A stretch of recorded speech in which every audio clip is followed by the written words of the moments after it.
lot of you are wondering what I'm gonna do with my F1 car. I have good intentions.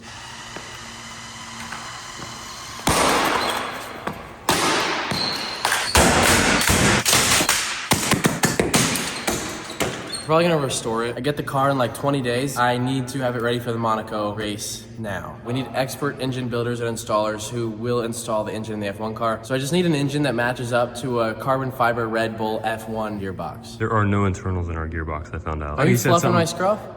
I am not fluffing your scruff.